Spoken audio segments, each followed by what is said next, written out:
नमस्कार दोस्तों। भारतीय साक्ष्य अधिनियम के सीरीज में हम लोग पढ़ रहे हैं सेक्शन 34 से लेकर 38 भारतीय साक्ष्य अधिनियम। जो पहले सेक्शन 40 से लेकर 44 इंडियन एविडेंस एक्ट हुआ करता था। जब आप सीपीसी में सेक्शन 11 पढ़ेंगे तो वहां पर रेस जुडिकेटा है। रेस जुडिकेटा भी यही काम करता है जो सेक्शन 34 कर रही है। दोनों के पीछे का प्रिंसिपल सेम है। तो इन प्रिंसिपल्स को भी थोड़ा सा हम जान लेते हैं, थोड़ा थोड़ा जान लेंगे और यहां से क्या क्या सिचुएशंस बन सकती है। सिचुएशन देखिए, थोड़ी अटेंशन। केवल सेक्शन पढ़ लेने मात्र से कुछ नहीं होने वाला है, लेकिन कुछ सिचुएशंस अगर आपके सामने डिस्कस नहीं की जाएंगी और वो सिचुएशन आपसे पूछ ली गई एग्जाम में या प्रैक्टिकल में आ गई तो आप कंफ्यूज हो। तो कुछ सिचुएशंस भी मैं डिस्कस करूंगा और थोड़ा सा प्रिंसिपल भी हम लोग इसका पहले डिस्कस कर लेते हैं। तो अब हम देखते हैं कि इस सेक्शन के पीछे के तीन प्रिंसिपल्स हैं। वो तीन प्रिंसिपल्स क्या कहते हैं? पहले तीन प्रिंसिपल्स के नाम जान लीजिए। हम इनको बोलते हैं, एक तो प्राइवेट जस्टिस, व्यक्तिगत न्याय का आधार है जिसके आधार पर इस सेक्शन को बनाया गया। दूसरा है पब्लिक पॉलिसी, लोक नीति, लोक नीति के आधार पर बनाया गया। ट्रस्ट इन जुडिशियल डिसीजंस, जो एक बार न्यायालय ने कोई निर्णय कर दिया तो उस पर विश्वास करना चाहिए। आप लोगों ने बहुत सारे राजनेताओं से सुना होगा, जब उनके अगेंस्ट केसेस होते हैं, जब उनको पुलिस पकड़कर ले जा रही होती है, तो एक ही बात कहते हैं कि हमको न्यायालय पर विश्वास है और हम न्यायालय के आदेश का सम्मान करेंगे, न्यायालय के निर्णय का सम्मान करेंगे। तो न्यायालय के निर्णय का सम्मान सबको करना चाहिए। ये तीसरा प्रिंसिपल है। पहले प्रिंसिपल को देखते हैं कि इसके लिए जो लैटिन मैक्सिम है वो क्या कहती है। लैटिन मैक्सिम है निमो डेट बिस वेक्सारी प्रो यूनो एडम कोसा। आप इसको स्क्रीनशॉट ले लें और इसको इसी लैंग्वेज में लिखना है। इसका इंग्लिश मतलब ये है कि no person should be vexed, annoyed और harassed twice for same cause. एक ही कारण के लिए, एक ही कॉज ऑफ एक्शन के लिए किसी भी व्यक्ति को दूसरी बार हरास नहीं किया जाएगा, दूसरी बार परेशान नहीं किया जाएगा। वेक्स का मतलब होता है परेशान करना, वेक्सारी, परेशान नहीं किया जाएगा एक कॉज के लिए एक बार, दूसरी बार नहीं किया जाएगा। इसके पीछे का एक प्रिंसिपल ये है। दूसरा, इंटरेस्ट रिपब्लिके अट सिट फिनिस लिटियम। इसका मतलब है कि जो राज्य होते हैं, जो स्टेट होते हैं, उनका इंटरेस्ट इस बात में होता है कि लिटिगेशन का एंड होना चाहिए। ऐसा नहीं कि अनएंडेड लिटिगेशन चले जा रहा है, चले जा रहा है। एक पार्टी जीत गई तो हारने वाली पार्टी फिर कोर्ट में पहुंच गई, वहां दूसरी पार्टी जीत गई तो वहां फिर हारने वाली दूसरी पार्टी दूसरी कोर्ट में पहुंच गई। नहीं, ऐसा नहीं होना चाहिए। लिटिगेशन का एंड होना चाहिए। यही इंटरेस्ट होता है किसी भी स्टेट का, किसी भी राज्य का। वाद विवाद एक दिन तो एटलीस्ट एंड होना चाहिए। और तीसरा, जो कोर्ट के निर्णय का रेस्पेक्ट करना होता है, उसके लिए रेस जुडिकेटा प्रो वेरिटेट ओसिपिटो। इसका मतलब है कि हमें न्यायालय के निर्णयों का सम्मान करना चाहिए। Decisions of court should be adjudged as true. बिल्कुल उनको हमें सत्य मानना चाहिए और ये क्वेश्चन नहीं उठाने चाहिए कि इन्होंने ऐसा कर दिया वैसा कर दिया। हालांकि हमारे कानून में अपील का प्रोविजन है कि अगर आप एग्रीड हैं तो अपील में जा सकते हैं, रिवीजन में जा सकते हैं, वो प्रोविजंस हैं। देखिए, अभी पीछे जो मैंने बात करी थी कि यहाँ पर जजमेंट, डिक्री और ऑर्डर की बात हो रही है, ये final decree, final judgment and final order होने चाहिए। तो इसका टेस्ट क्या होगा कि कब कहेंगे जजमेंट, डिक्री और ऑर्डर फाइनल है और कब कहेंगे अभी फाइनल नहीं है। तो देखिए, ये डिसाइड होगा कि जब किसी जजमेंट के अगेंस्ट अपील लाई करती है या नहीं करती है, उसके आधार पर तीन टेस्ट हैं जिनके आधार पर आप डिसाइड कर पाएंगे कि कोई जजमेंट फाइनल हुआ या नहीं हुआ, अंतिम निर्णय हुआ या नहीं हुआ। तो पहला टेस्ट, तीन टेस्ट में से मतलब तीनों में से कोई भी टेस्ट पास हो जाना चाहिए, कोई भी एक टेस्ट पास हो जाएगा।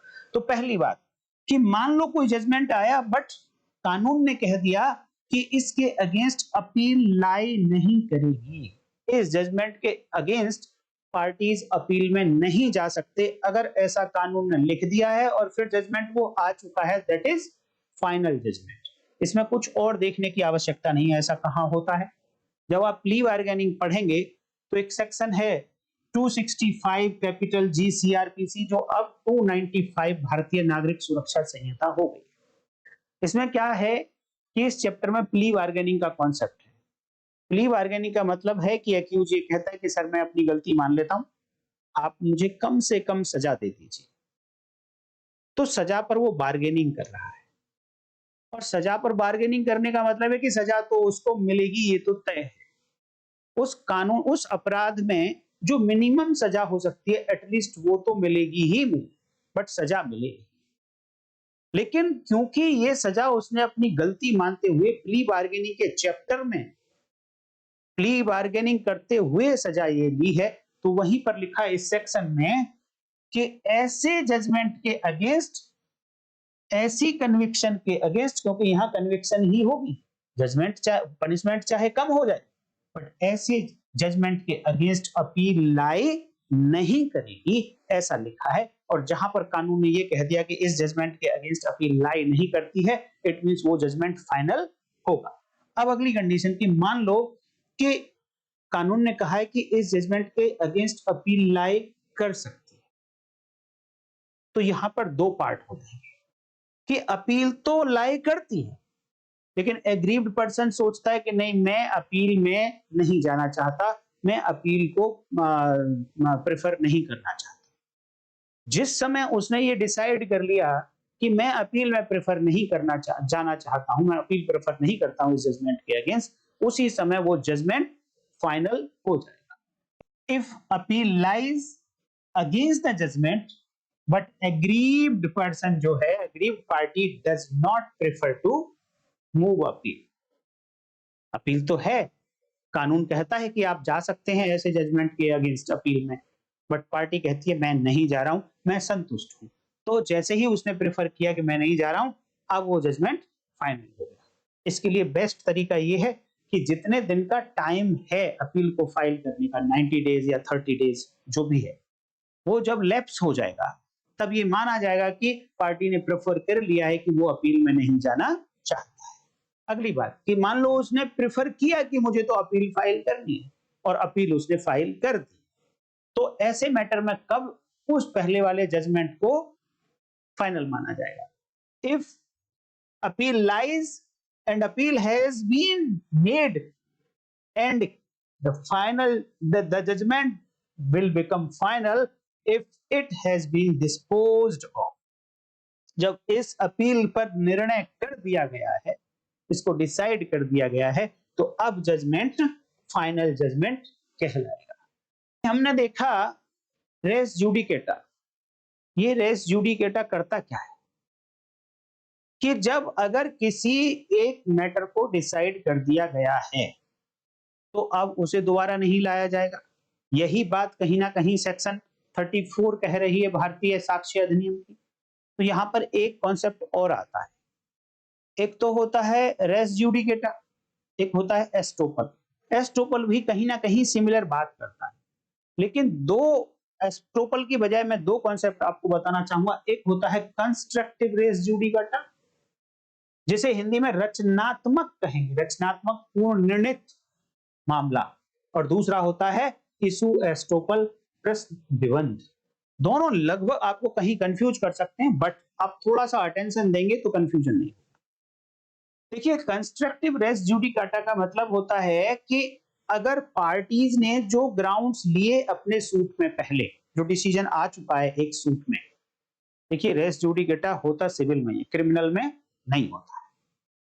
तो जब सूट में एक पार्टी ने जितने भी ग्राउंड्स लिए, जितने भी इश्यूज उठाए, वो एडजुडिकेट कर दिए गए, उनको सुन लिया गया और डिसाइड कर दिया कोर्ट ने।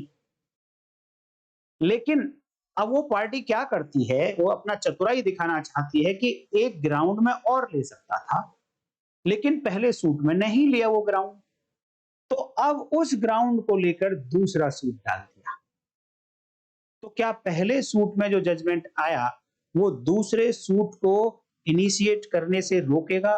क्या दूसरे सूट पर पहले सूट का जो जजमेंट है रेस जूडिकेटा की तरह काम करेगा या नहीं? क्योंकि पार्टी कहती है कि जी ग्राउंड जहां पर अलग थे, यहां पर अलग है, रिलीफ सेम मान रहा है। तो कंस्ट्रक्टिव रेस जूडिकाटा का मतलब है कि अगर जो इशू अब लिया जा रहा है, जो ग्राउंड अब लिया जा रहा है पार्टी के द्वारा, उसको चेक करना है कि क्या ये ग्राउंड पीछे वाले सूट में, प्रीवियस सूट में लिया जा सकता था, लिया जा सकता था क्या, इस तरीके का है। अगर लिया जा सकता था उस दिन, जिस दिन पहले और ग्राउंड्स लिए गए, उस दिन ये ग्राउंड भी लिया जा सकता था, लेकिन पार्टी ने चूज नहीं किया कि मैं इस ग्राउंड को भी लूं, तो अब ये माना जाएगा कि ये इशू ऑलरेडी डिसाइडेड है। अब आप अगर वो इशू पहले उठाया जा सकता था, वो ग्राउंड पहले लिया जा सकता था, नहीं लिया, तो अब ऐसे ग्राउंड से आप नया सूट नहीं ला सकते। पहले वाला जो जजमेंट है वो रेस जूडिकाटा करेगा। ये होता है कंस्ट्रक्टिव रेस जूडिकाटा। लेकिन इशू एस्टोपल में क्या होता है कि एक इशू ऑलरेडी डिसाइड हो चुका है, यहां पे भी यही बात थी, लेकिन यहां क्या हुआ कि पुराने इशू के साथ में एक नया, टोटल एकदम नया इशू लगा के फिर नया सूट डाल दिया गया। अब यहां पर दो इशू तो एटलीस्ट होंगे इशू एस्टोपल में। एक इशू पहले वाला है जो डिसाइड हो चुका है और दूसरा नया है। तो रूल ये कहता है इशू एस्टोपल का कि जो इशू ऑलरेडी डिसाइडेड है, आप उसको यहां नहीं डिसाइड कराओगे, उसके आगे की बात करेंगे। जैसे कि एक एग्जांपल है कि ए ने एक सूट डाला बी के अगेंस्ट, और इसमें यह कहा कि मैं ए बी का एडॉप्टेड सन हूं, बी का एडॉप्टेड सन हूं। इसने ऐसा सूट डाल दिया। अब अगर एडॉप्टेड सन है तो इसके कुछ राइट्स होंगे, उन राइट्स को लेने से पहले इसको ये डिसाइड करना पड़ेगा ए को कि बी ने मुझे एडॉप्ट किया हुआ था, मैं बी का एडॉप्टेड सन हूं। ये केस डिसाइड हुआ और ये ए के फेवर में डिक्री हो गई, अर्थात ये डिसाइड कर दिया माननीय कोर्ट ने कि ए जो है बी का एडॉप्टेड सन है, गोद लिया हुआ पुत्र है ए बी का, बी पिता है। अब यहां पर ए ने अगला सूट डाल दिया बी के अगेंस्ट कि अब मुझे जो बी की प्रॉपर्टीज हैं इनमें से हिस्सा दिलाया जाए। तो बी की प्रॉपर्टीज के बंटवारे के लिए ए ने सूट डाल दिया। अब बी को फिर मौका मिल गया। इस सूट में बी ने अगेन क्वेश्चन उठा दिया ए के एडॉप्शन का, ए के एडॉप्शन का फिर से क्वेश्चन उठा दिया, जबकि ये इशू तो ऑलरेडी डिसाइड हो चुका है। दूसरा इशू बिल्कुल अलग है कि बी की प्रॉपर्टीज का बंटवारा होना है। तो यहां पर यह कहता है इशू एस्टोपल कि दोनों इशू अलग अलग हैं। तो एक इशू जो यहां डिसाइड हो चुका है एक नंबर सूट में, आप इसको 2 नंबर सूट में प्रेस नहीं करोगे, ये यहां पर एस्टॉप कर दिया जाएगा, इस पर आप बात नहीं करोगे, इसके आगे बात करोगे। तो यहां पर क्या हुआ, देखिए रेस जूडिकाटा में क्या था, कंस्ट्रक्टिव रेस जूडिकाटा में था कि सूट ही नहीं चलेगा आगे दूसरा, लेकिन इशू एस्टोपल में क्या था कि सूट चलेगा, लेकिन वो पर्टिकुलर इशू जो ऑलरेडी डिसाइड हो चुका है वो आगे नहीं चलेगा। तो ये कुछ कॉन्सेप्ट हैं, इसमें आपको ध्यान रखने पड़ेंगे। लेकिन ये सारे जो रेस जूडिकेटा है ये कहां बात करता है, ये बात करता है केवल सिविल की। लेकिन इसी तरीके का एक कॉन्सेप्ट क्रिमिनल में भी होता है। तो उसके लिए आपको ये लैटिन मैक्सिम, सॉरी फ्रांस, ये फ्रेंच वर्ड है, ये फ्रेंच वर्ड्स हैं, ये थोड़ा सा आपको ध्यान देना है। ऑट्रीफॉइस कन्विक्ट एंड ऑट्रीफॉइस एक्विट। ऑट्रीफॉइस कन्विक्ट का मतलब ऑलरेडी कन्विक्टेड है, प्रीवियसली कन्विक्टेड है। ऑट्रीफॉइस एक्विट का मतलब ऑलरेडी प्रीवियसली एक्विटल हो चुका है, बरी हो चुका है। ये कहता है पहले सजा हो चुकी है, ये कहता है पहले बरी हो चुका है। तो फिर कहा जाता है कि अगर एक बार सजा हो चुकी है, एक बार बरी हो चुका है किसी केस में, तो दोबारा से उसके अगेंस्ट केस नहीं चलाया जाएगा। सिमिलर मिलता जुलता एक कॉन्सेप्ट है डबल जियोपार्डी, दोहरी सजा का सिद्धांत। ये फंडामेंटल राइट, फंडामेंटल राइट है आर्टिकल 20 और उसका क्लॉज 2। वहां पर यह कहा गया no person shall be prosecuted and punished for same offence more than once. एक ही अपराध के लिए किसी भी व्यक्ति को एक से अधिक बार प्रोसिक्यूट नहीं किया जाएगा एंड ना ही उसको पनिश किया जाएगा। इस एंड का क्या मतलब है?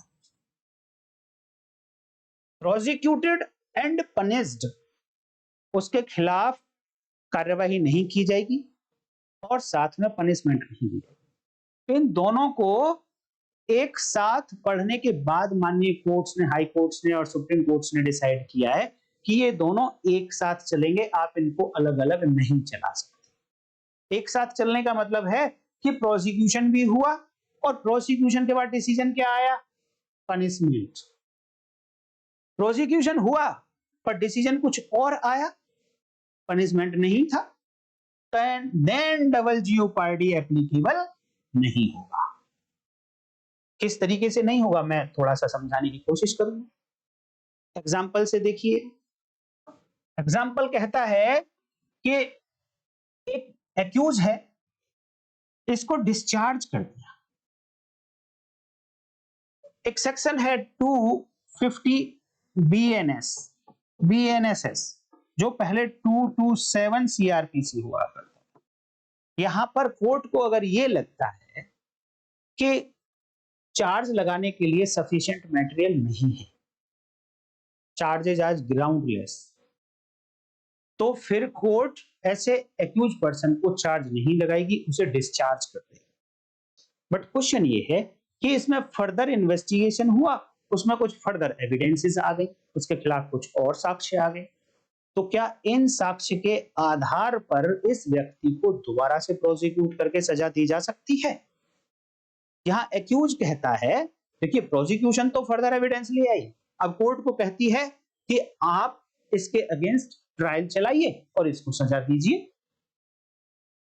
बट एक्यूज ये कहता है कि डबल जीओपार्डी हो जाएगी साहब, आर्टिकल 20 और उसका क्लॉज 2 मेरा फंडामेंटल राइट है कि डबल जीओपार्डी आप नहीं कर सकते। जो मैटर एक बार ऑलरेडी डिसाइड हो चुका है आप उसको दोबारा नहीं चला सकते, और मैटर डिसाइड हो चुका है, मैं डिस्चार्ज हो चुका हूं, अब आप ट्रायल नहीं चला सकते सेम केस में।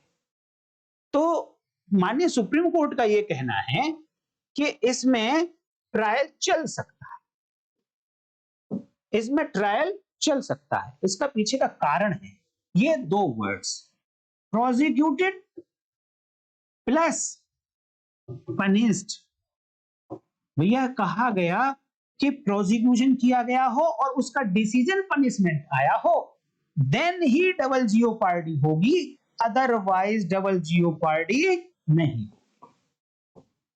तो प्रोसिक्यूशन हुआ ही नहीं, डिस्चार्ज कर दिया, और उसका रिजल्ट तो पनिशमेंट था ही नहीं डिस्चार्ज के मामले में। तो क्या अगर डिस्चार्ज कर दिया गया है तो क्या ये ऑट्रीफॉइस कन्विक्ट वाले मामले में आएगा या ऑट्रीफॉइस एक्विट वाले मामले में आएगा? पहली बात एक और ध्यान रखना आप कि जो आर्टिकल 20 है और उसकी क्लॉज 2, यहां पर जो ऑट्रीफॉइस कन्विक्ट एंड ऑट्रीफॉइस एक्विट, जहां पर ये दो बातें हैं, उनमें से केवल पहला पार्ट आर्टिकल 20 और क्लॉज 2 में आया है। जो सेकंड पार्ट है ऑट्रीफॉइस एक्विट, वो इस फंडामेंटल राइट में नहीं है।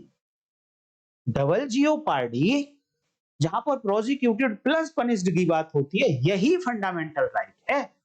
जहां पर प्रोसिक्यूशन हुआ बट उसका डिसीजन पनिशमेंट ना आकर कुछ और आ गया, तो वहां जो डिसीजन हुआ है वो अब फर्दर सूट को या फर्दर प्रोसिक्यूशन को नहीं रोकेगा। एक और एग्जांपल ले लेते हैं। द सेम एक्ट है और इसने दो सेपरेट ऑफेंसेस कॉन्स्टिट्यूट कर दिए। एक ही एक्ट है, दो ऑफेंस कॉन्स्टिट्यूट कर दिए, एक ऑफेंस बना दिया उसने आईपीसी का और दूसरा बना दिया सपोज पॉक्सो का। तो अब ये एक्यूज कहता है कि जी आप एक ही एक्ट के लिए मुझे दो जगह मेरे अगेंस्ट केस नहीं चला सकते, आप मुझे आप दो जगह प्रोसिक्यूट नहीं कर सकते। दो अपराधों के लिए प्रोसिक्यूट नहीं करते क्योंकि एक्ट मेरा एक ही। तो यहां माननीय कोर्ट्स का ये डिसीजन है कि देखिए यहां पर प्रोसिक्यूशन किस किस का हो सकता है, क्योंकि क्वेश्चन है प्रोसिक्यूटेड प्लस पनिशमेंट। प्रोसिक्यूशन करके जो डिसीजन आएगा वो पनिशमेंट द्वारा दो बार नहीं हो सकता। तो क्या केवल अकेले प्रोसिक्यूशन पर रोक है क्या? मैं पीछे से फिर से एक बार दिखाऊंगा, आप थोड़ा सा अटेंशन यहां दीजिए कि क्या केवल और केवल अकेले प्रोसिक्यूशन पर रोक है, एक से ज्यादा बार नहीं है। क्या केवल और केवल पनिशमेंट पर रोक है, एक से ज्यादा बार नहीं है। हाँ, प्रोसिक्यूशन प्लस उसका डिसीजन पनिशमेंट आए तो उस पर रोक है दोबारा के लिए, अदरवाइज और किसी बात के लिए रोक नहीं है। तो आप यहां देखिए कि वो अभी ट्रायल चल रहा है, आईपीसी में भी ट्रायल चल रहा है और सेम एक्ट की वजह से क्योंकि पोक्सो हो गया था तो पोक्सो में भी ट्रायल चल रहा है। किसी 18 साल से बच्ची के अगेंस्ट किसी ने रेप कर दिया तो आईपीसी में भी रेप का ऑफेंस चल रहा है और पोक्सो में भी चल रहा है। तो प्रोसिक्यूशन के लिए रोक नहीं है भैया। हाँ, प्रोसिक्यूशन करने के बाद जब आप कन्विक्शन करोगे देन फिर सेम एक्ट के लिए दो बार नहीं हो सकती। आप पनिशमेंट ऐसा नहीं कर सकते कि आईपीसी में भी रेप की पनिशमेंट दे दें और साथ में उसी एक्ट के लिए पोक्सो में भी पनिशमेंट दे दें ना। ट्रायल तो आप कर लीजिए दोनों का, लेकिन पनिशमेंट केवल और केवल एक में मिलेगी। जब ट्रायल हो जाएगा उसके बाद जब डिसीजन आएगा तो पनिशमेंट केवल एक में मिलेगी। इसके लिए केस देख सकते हैं आप, Laxmikant versus bureau of Indian standard 2015 का केस है, माननीय एमपी हाई कोर्ट ने ऐसा डिसीजन दिया है। अब आता है question prosecuted but acquitted. Prosecution किया बट उसका जो डिसीजन आया वो पनिशमेंट ना होकर वो बरी कर दिया गया। अब क्वेश्चन आता है क्या सेम फैक्ट पर दोबारा से इस बरी हुए व्यक्ति के अगेंस्ट केस चल सकता है? क्योंकि डबल जीओ पार्टी बात करता है प्रोसिक्यूटेड प्लस पनिशमेंट, बट यहां मामला चेंज हो गया, प्रोसिक्यूटेड बट एक्विटेड। तो डबल जीओ पार्टी में तो नहीं जाएगा, डबल जीओ पार्टी में नहीं जाएगा। अब आप देखिए सेक्शन 300 सीआरपीसी जो अब 337 बीएनएसएस हो गई है। ये जो सेक्शन है ये बात करती है ऑट्रीफॉइस कन्विक्ट दोनों की, ये बात करती है दोनों की, ऑट्रीफॉइस कन्विक्ट एंड ऑट्रीफॉइस एक्विट दोनों की बात करती है भैया। लेकिन डबल जीओ पार्टी आर्टिकल 20 क्लॉज 2 केवल इस पार्ट की बात करता है, इस वाले पार्ट की बात नहीं करता, बट स्टिल 300 सीआरपीसी वो बात करती है, 33 बीएनएसएस 337 बीएनएसएस बात करती है, दोनों की बात। तो क्वेश्चन है कि प्रोसिक्यूशन हुआ और सेकंड पार्ट में आ गया, एक्विटल हो गया, तो क्या आपका जवाब क्या होना चाहिए कि इसके अगेंस्ट दोबारा सेम मैटर पे चल सकता है? नहीं चल सकता। क्यों नहीं चल सकता? क्योंकि सेक्शन 300 सीआरपीसी 337 बीएनएसएस बार लगाती है उस बात पर। लेकिन अगर आपसे क्वेश्चन पूछ लिया जाए कि इन दोनों में अंतर क्या है, कि ये डबल जीओ पार्टी और दो टोटल मिलाकर ये 300 या 337 बीएनएसएस दोनों में डिफरेंस क्या है, तो ये जो पहला पार्ट है ऑट्रीफॉइस कन्विक्ट, प्रीवियसली कन्विक्टेड है तो अब दोबारा कन्विक्ट नहीं किया जाएगा, it is a fundamental right. But ये जो दूसरा पार्ट है ऑट्रीफॉइस एक्विट, कि अगर एक बार एक्विटल हो गया है तो दोबारा एक्विटल नहीं किया जाएगा, it is only legal right, it is not a fundamental right. ये हमारा मौलिक आधार नहीं है बट वो मौलिक आधार है। अब बात आती है कि सिविल केस का जजमेंट है, अगले सिविल केस पर किस तरीके से इफेक्ट डाले, या एक क्रिमिनल केस का जजमेंट है दूसरे क्रिमिनल केस पर क्या इफेक्ट डालेगा। जनरल रूल ये है कि सिविल वाला जो जजमेंट है केवल और केवल सिविल पर ही काम करेगा, सिविल को ही रोकेगा, और जो क्रिमिनल वाला है वो केवल और केवल क्रिमिनल को ही रोके। इंटर से एक दूसरे में जाकर ये दोनों जजमेंट इफेक्ट नहीं करेंगे। लेकिन जब आपने ये देखा, जो पहला प्रिंसिपल था निमो डेट बिस वेक्सारी प्रो यूनो एडम कोजा, यहां पर तो ऐसी कोई बात नहीं कही गई। कभी कभी जजमेंट आती है हमारी कि जो सिविल केस की जजमेंट है वो क्रिमिनल में काम कर सकती है, सेक्शन 34 में जाकर उनको स्टॉप कर सकती है कॉग्निजेंस लेने से, ट्रायल करने से। लेकिन कभी कभी ये आता है, क्योंकि देखिए सिविल में जो एविडेंसेस का एप्रिसिएशन किया जाता है उसका तरीका अलग है, और जो क्रिमिनल में एविडेंसेस का एप्रिसिएशन किया जाता है उसका तरीका अलग है। सिविल में प्रीपोंडरेंस ऑफ प्रोबेबिलिटी के आधार पर डिसाइड किया जाता है केसेस को। प्रीपोंडरेंस ऑफ प्रोबेबिलिटी का मतलब ये है कि एक तराजू ले लीजिए, आप दोनों तरफ बराबर बराबर वेट रख दीजिए, और अगर ये तराजू का पलड़ा जिस पार्टी की तरफ थोड़ा सा भारी हो जाएगा, जिसकी तरफ प्रोबेबिलिटी ज्यादा हो जाएगी, उसके फेवर में केस डिसाइड हो जाएगा। लेकिन क्रिमिनल मामलों में ऐसा नहीं होता है। क्रिमिनल मामलों में तो तराजू में अभी आपने बराबर वेट रखा दोनों तरफ, क्रिमिनल मामले के लिए तो एक तराजू से आपको वेट हटाना ही पड़ेगा, जिससे कि पूरा का पूरा वो पलड़ा जहां से वेट उठे वो ऊपर उठ जाए। Beyond reasonable doubt, beyond all reasonable doubt, beyond reasonable doubt and beyond all reasonable doubt दोनों में अंतर। तो क्रिमिनल मामले में जो एविडेंसेस का एप्रिसिएशन का स्केल है वो बियॉन्ड ऑल रीजनेबल डाउट है, जबकि सिविल में प्रीपोंडरेंस ऑफ प्रोबेबिलिटी का है।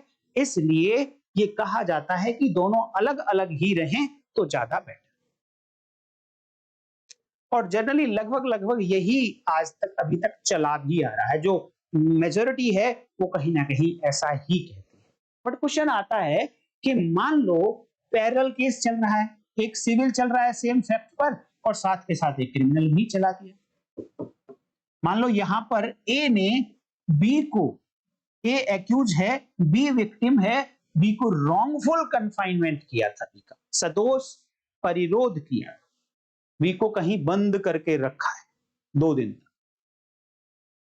तो ए एक्यूज है, बी विक्टिम है। जब ये छूट के आया तो बी ने एक तो डैमेजेस क्लेम किए, सिविल सूट डाल दिया ए के अगेंस्ट, डैमेजेस मांग रहा है वो, जो मुझे 2 दिन इसने कन्फाइन करके रखा है ए ने, मुझे कंपनसेशन चाहिए, डैमेजेस मांग रहा है। दूसरी तरफ क्रिमिनल केस चला दिया रॉन्गफुल कन्फाइनमेंट का, कि इसको सजा भी दी जाए।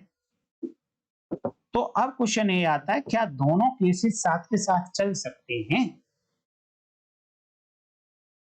क्या यहां पर जो डिसीजन आएगा सिविल मैटर में, क्या वो क्रिमिनल मैटर में रेलेवेंट होगा? क्या ये डिसीजन पहले आ गया तो इस सूट को, इस क्रिमिनल प्रोसीडिंग्स को ये रोक देगा, स्टॉप कर देगा इसके ट्रायल को? या क्रिमिनल केस पहले डिसाइड हो गया तो क्या दूसरे डिसीजन को रोक देगा?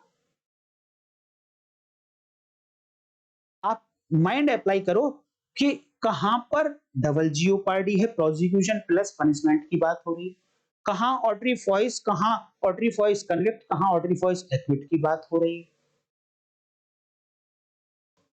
तो इस तरीके से ये कुछ सेक्शन थी 34 भारतीय साक्ष्य अधिनियम।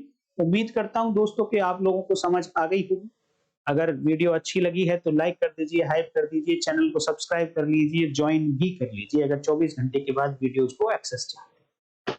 आज की वीडियो में इतना ही, कल फिर मिलते हैं, तब तक के लिए नमस्कार, जय हिंद।